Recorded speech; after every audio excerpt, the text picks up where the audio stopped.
इसलिए कही क्योंकि भक्त का परिचय राम कथा ही है। किसी भक्त नाम से कोई प्रसिद्ध है और वहां जाओ और वो घर परिवार रुपया पैसा की बात करे, फिर किस बात के भक्त? भक्त की पहचान है वो राम कथा कहे, भगवान की कथा कहे, सत्संग कहे, यही भक्त की पहचान है। देखो जो घर में बैठ के माला जप रहे हैं ना संत, आश्रम में बैठ के भजन कर रहे हैं, वो भी लोक कल्याण कर रहे हैं, पर वो भी कम नहीं है जो भगवान की कथा बांट रहे हैं, भगवान की चर्चा कर रहे हैं। एक संत थे बरसाना में, उन्होंने हमारे महाराज जी से बहुत अच्छी बात कही, ध्यान से सुनना।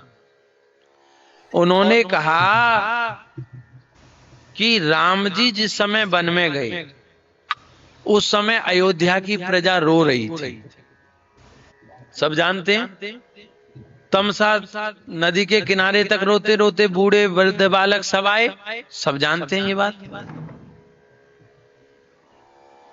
14 वर्ष बाद वही प्रजा है, दूसरी कोई प्रजा नहीं है, वही प्रजा सीता पे आक्षेप लगा रही है। ध्यान देना, जो प्रजा राम जाते समय रो रही है, पूरी अयोध्या रो रही है, खग मृग पशु पक्षी भी रो रहे हैं, बालक भी राम के पीछे जा रहे हैं, वृद्ध भी जा रहे हैं, स्त्रियां सब पीछे जा रहे हैं, रो रहे हैं राम के वन में जाने के कारण।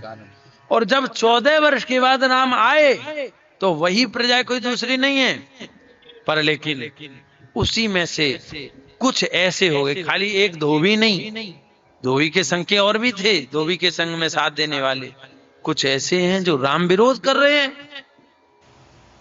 राम ऐसे हैं, राम ऐसे हैं, राम ऐसे हैं, विरोध कर रहे हैं, सीता का विरोध कर रहे हैं। इसका कारण क्या है?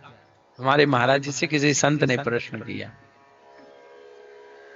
महाराज जी बोले आप भी बताओ इसका कारण क्या है यार, ये तो आप ही बताओ। संतों के आगे ज्यादा प्रवचन हम देना नहीं चाहते, आपके ही मुख से सुनना चाहते हैं, समाधान क्या है, क्या कारण है? तो उन्होंने कहा जिस समय राम जी वन में जा रहे थे और वन में चले गए उस समय, इसका कारण संत है। बोले संत है क्यों? बोले जिस समय राम जी वन में चले गए तो अयोध्या के संतों ने विचार किया कि अब हम किसी से बात नहीं करेंगे, अब हम मौन हो जाएंगे, अब हम सत्संग नहीं करेंगे, अब हम गुफा में चले जाएंगे, अब हम माला फेरेंगे, अब हम आहार नहीं करेंगे, अब किसी से बात नहीं करेंगे, किसी के महल में नहीं जाएंगे, किसी के घर नहीं जाएंगे, किसी का मुख नहीं देखेंगे। और ऐसा विचार करके संत गुफाओं में चले गए, अयोध्या के संत। सत्संग बंद हो गया अयोध्या में, सत्संग मिलना बंद हो गया लोगों को, राम की रामत्व को जनाने वाला सत्संग बंद हो गया, सब संत तो गुफाओं में चले गए, भजन करने चले गए। और उसी का परिणाम हुआ कि 14 वर्ष बाद जब राम आए तो जो अयोध्या रो रही थी राम के लिए, उसी अयोध्या वासियों के आगे सीता गई थी, किसी ने रोका नहीं, रथ के सामने कोई आया नहीं। जो पहले जब राम वन में जा रहे थे तो रथ के आगे लोग आगे लेट गए, पछाड़ खा रहे थे, और वही अयोध्या है और वही लोग हैं, पर सीता जिस समय जा रही है कोई सामने आया? आपने कभी सुना कि लोग रोने लग गए, कहां भेज रहे हो, कहां जा रही हैं? कोई मत। इसका कारण था कि संतों का गुफाओं में प्रवेश, संत मौन हो गए, संत ने लोगों से बात करना छोड़ दिया। इसीलिए जो घर में बैठकर, आश्रम में बैठकर माला फेर रहा है उससे कम महत्व तो नहीं है कि समाज के बीच में जाकर जो राम कथा का वर्णन कर रहा है, जो भगवान का सत्संग सुना रहा है, जो लोगों को राम नाम जपवा रहा है, जो लोगों से भजन करवा रहा है, उसका कम महत्व तो नहीं है, उससे कम महत्व तो नहीं है जो आश्रम में बैठ के माला फेर रहा है। कुछ लोग ऐसा कह के ये तो वक्ता है, वक्ता है, वक्ता है कहकर हंसी उड़ाने लगते हैं, पर लेकिन समझना चाहिए यह बात। जब हम छोटे थे, हमने लगभग 5 साल हो गए सत्संग करते हुए, लगभग 21 साल के थे, 21-20 साल के, और कम ही हो 19 साल, 6 साल हो गए तो 19 साल के थे। तब हम एक जंगल में रहते थे, भरतिया और जैत और मघेरा के बीच में। 1.5 किलोमीटर दूर इधर गांव नहीं था, 1.5 किलोमीटर उधर गांव नहीं था, बीच में रहते थे। हनुमान जी का मंदिर था वहां। हरे राम महामंत्र का जप करते थे। पता नहीं ठाकुर जी की कृपा हुई, बचपन से पढ़ाई तो की थी। पहले कोई कथा वथा नहीं करते थे उस समय, और भजन करने के उद्देश्य से गए। एक ब्रजवासी आया, उसने कहा बाबा, मैंने उससे एक श्लोक की व्याख्या सुनाई।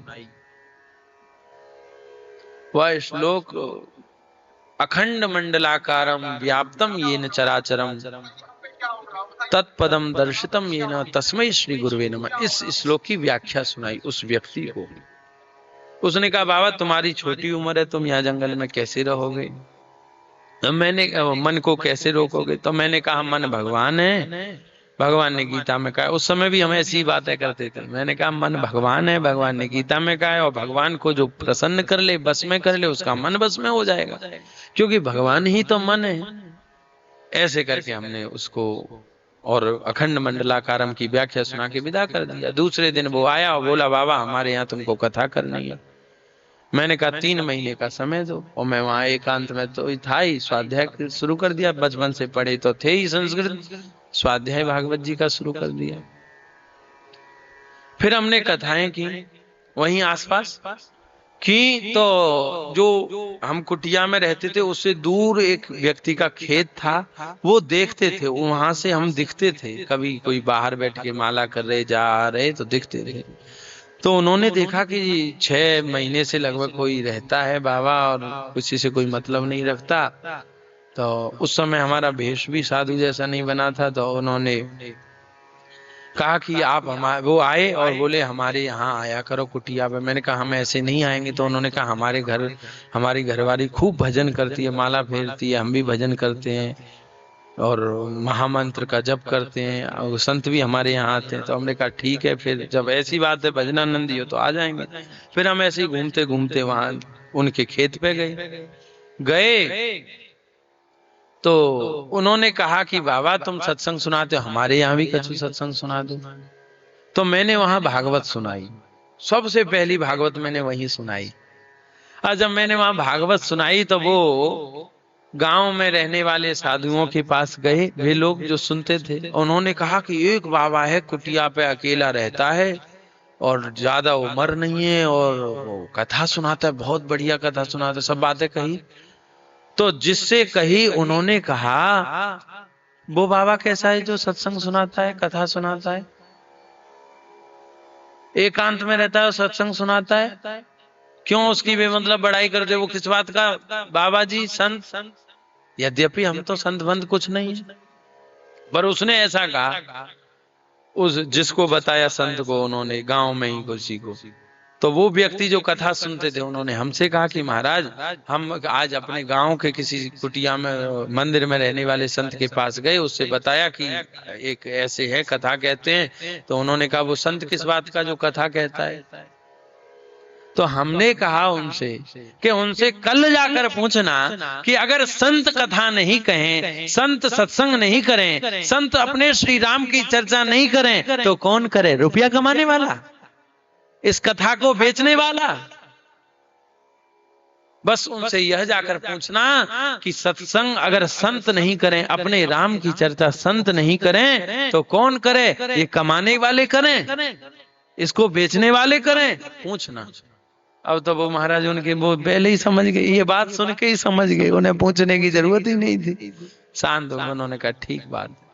तो हम कहने का भाव ये दे रहे हैं कि बैठकर माला फेरने वाला कमरे में, कोठरिया में, गुफा में, उससे कम महत्व उसका नहीं है जो समाज के बीच में जाकर प्रतिकूलता अनुकूलता झेलते हुए, लोगों की सब प्रकार की बातें सुनते हुए समाज को सत्संग सुनाता है, कथा सुनाता है, उसका कम महत्व नहीं होता है।